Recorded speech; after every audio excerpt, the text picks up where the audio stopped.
welcome back again. We are back again here with the Badminton Trash Talk TV, and today we have another famous guest. It's Peter Rasmussen, the former world champion in badminton 1997. And Peter, welcome to our show. Thank you, Jonas. Last week we had Jim Laugesen, the biggest trash talker of all time. Today, I will guarantee you, we don't have the biggest trash talker, but we will get some trash out of him. But Peter, tell me again, we mainly brought you in here to talk about, you're making a comeback. A couple of years ago you retired from the international badminton team. Now you're making a comeback in the Danish league, which is high quality badminton, world class badminton. What's the reason for this comeback? Well, playing badminton is really cool. I love the game, and yeah, pretty much that's the reason why I wanted to play again. I was injured. I got injured during the US Open in 2004 when I played the final, and I always wanted to play the game. And during the period of the time I was off with the injury, I said that if I was able to play again, I would love to do it. And then I played with Bobby Milroy in Canada. Who's that guy? Yeah, who's that guy? I don't know, but is he good? He's a reasonable player from Canada, and he's BBF president, and we were playing and we were having fun. And then he asked if I wanted to play for the club he plays for, and I said, yeah, that's fine. So what is people that know you, Peter, know that you're not just playing for fun. If you're playing, you want to win. So don't tell me that you're just playing for fun. You're going in there and you want to win. Yeah, I mean, when you're on the court, you want to win, but it's a matter of how much you train as well. So I can't commit to the training as much now as I did before. But well, when you're on court, you want to win. So. But let me. I want to mention in committing to training that you have always been known for an extremely hard training guy. Do you think you've been training too much during your career? Definitely training too much. Is there actually like advice you give to young people? Yeah, definitely. I mean, nearly all my career I trained too much. And yeah. So definitely, the advice I want to give is don't train too much. Listen to your body, and yeah. So. But then put it another way: would you have been just as good? Would you have won all your titles without training so hard? That's the question you never know. But during some times where I haven't trained as much as I did, I played pretty well as well. But you can call the fault of training too much is that you get injuries and you have a long periods off where you can't play simply because you're injured. So that keeps you off developing continuously. You go up and down, and instead of going continuously up. So that's the problem with getting injuries. But of course, you have to train hard. You have to give it a go, and you have to give your 100% of the training. But it's a matter of not training 110%, but up to the limit, you know. So. Okay.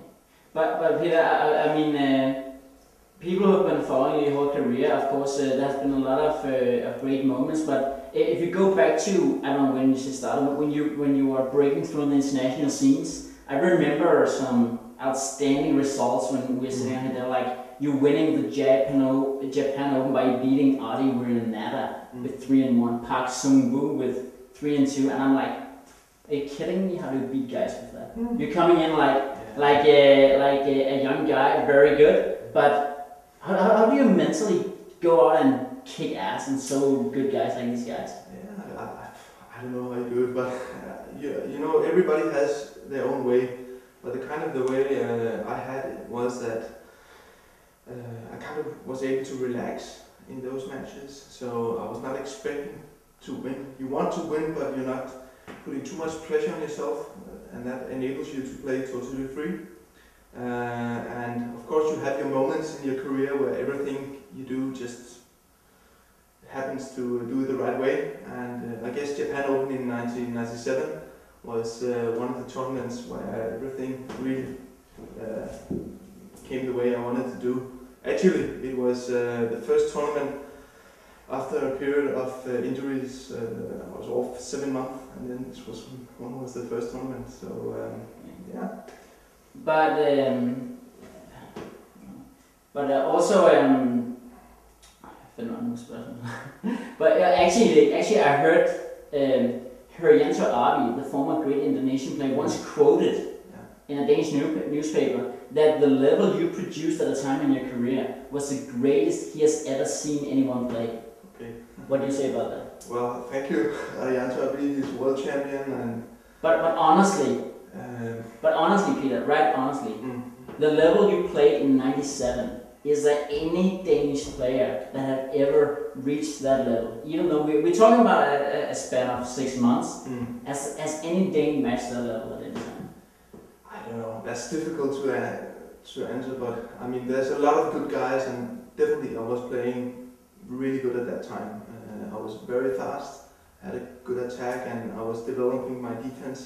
So I played pretty fast, but I mean. Unfortunately, I wasn't able to keep that level because of injuries afterwards. But yeah, I played well. But I still want to. I'm not letting you out of this. Current national Danish coach Stine Petersen. I remember I was talking with him at that time in '97. He still said that this was the greatest ever by a Danish player. Okay. But like, okay, I don't want to push too much. But let me put it like this: when you played Danish guy as at that time.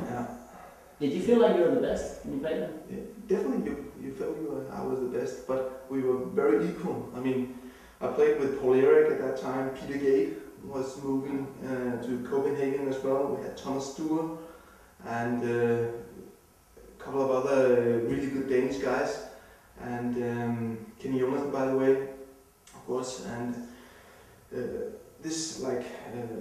guys were really pushing. We were really pushing each other at training. And that raised our level really much to a new level at that time. And I was an upcoming youngster and really wanted to do difference compared to like Paul Erik and Thomas and other old guys. So, I mean, I think that was part of why we played so well and why we could increase the level so much. But also Peter, you won Japan Open, European Championships, and World Championships in your career. I know this is a little tough question as well, but if you take a guy like Peter Gade, who's won a tons of Grand Prix tournaments, would you trade your career result with his results? Or are you satisfied enough with your result? I mean, of course, everybody would be satisfied, but like. Is the results you achieve in your career, are you happy enough with that? Even though obviously injuries also ruin some of the years to come? Yeah, and generally I'm very happy about it. I mean, you got a world title and that is pretty much a dream when you're a youngster. So there's no regrets at all? No, of course there's no regrets. You do the things you do and you do it the best you can. Of course. And of course if you compare with a career like Peter, that's a fantastic career he's had. I mean, he's won so many titles. But he's never won a world championship. Not yet. He's not finished yet, and he is among the best 3 or 4 or 5 guys in the world at constant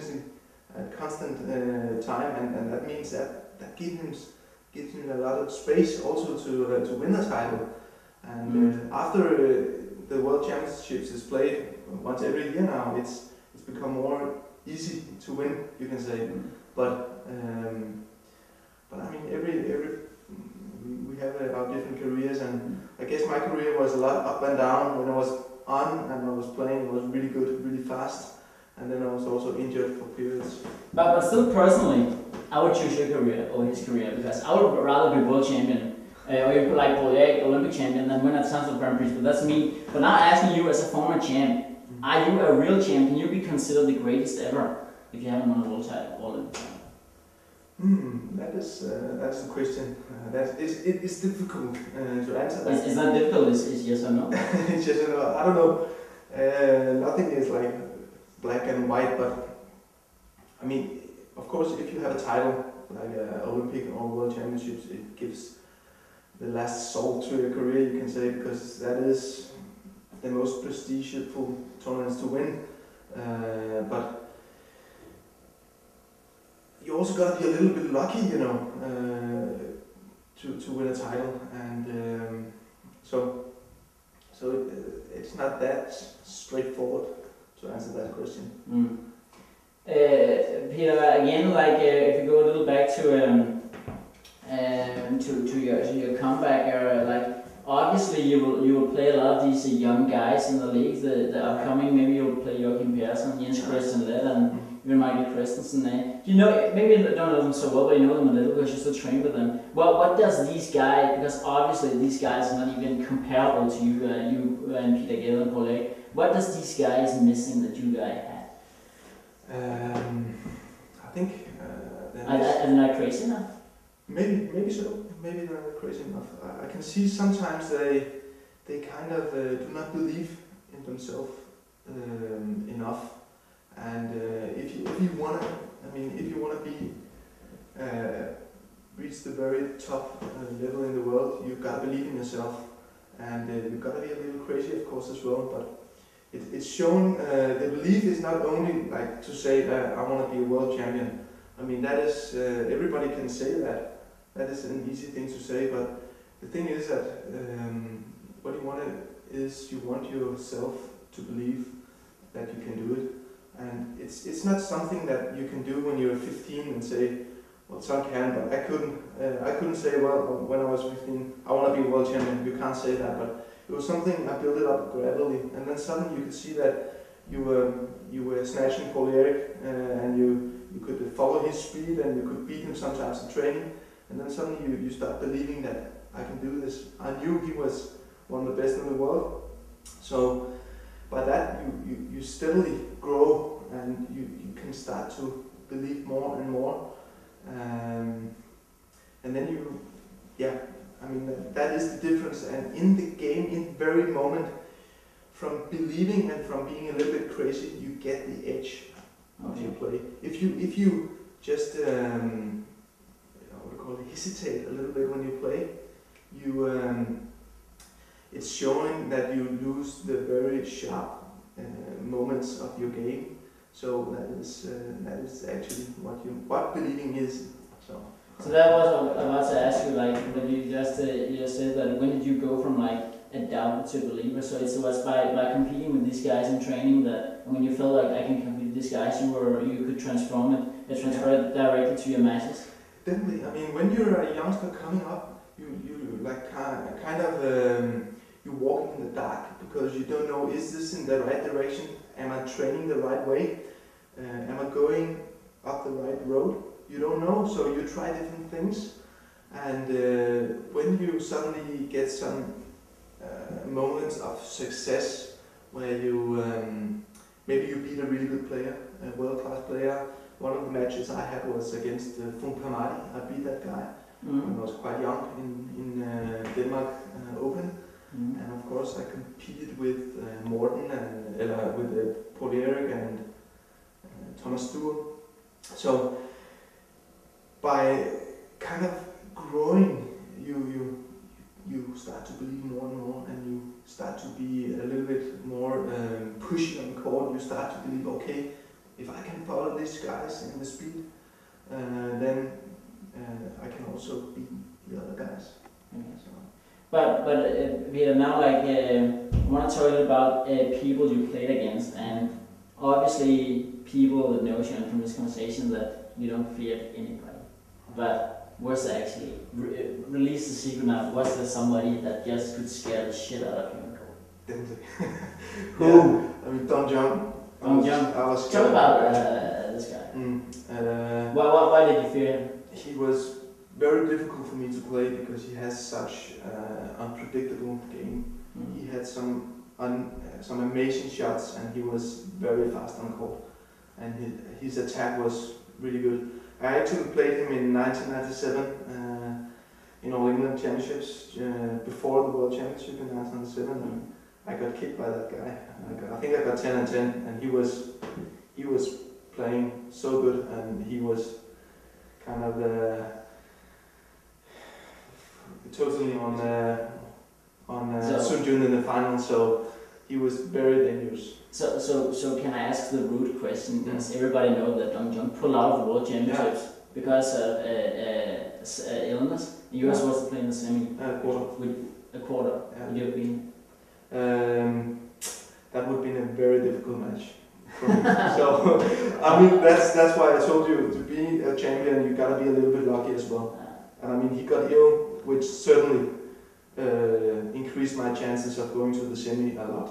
So, I had Park Sang-woo in the quarterfinal instead of Dong Jiang. But you never know. Maybe Dong Jiang was getting nervous in the quarterfinal. You never know. He got nervous during the Olympic Games against Polarity in 1996. So you can't say that he would have won against me. But I played him in All England. I lost, and he was playing really, really well. So. What about some of the other guys in your area, like Hendron? I mean, I heard some stories that you played Hendron when he was best. I mean, and obviously this guy is known from faking everybody. Did he ever fake you out of your pants? Yeah, he was the trick shot. Did you ever beat him? Yeah, I beat him. Yeah. Okay. You lost him as well? Yeah, I think actually one of the worst games for me, but he was playing well. It was not me who was playing bad, but it was an Indonesia Open. We were playing in Bali, and I was playing him. I think it was in the last 16, and there was a lot of wind in that hole. And you know, these Indonesian guys, they are just the masters of playing in wind. And all 4 doors were open, and I had difficulties in controlling my shots. But this Hendron, he was just tricking me out of the court. I had no chance, so I was moving one direction, he was playing in another, and so I think I lost with 8 and 8 or something. I can't remember the figures, but so we got quite big in 2 sets. So. Okay. But Peter, I want you to. I will finish the interview now. I want you to thank you so much for coming here and tell you about all the careers, your career and the players you played, and good luck with your comeback in the Danish league.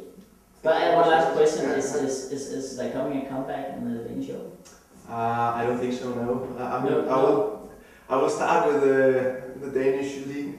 I'm telling you, some Chinese guys are watching now and saying, "I hope this guy doesn't make a comeback." I think I'm also getting older, Jonas, and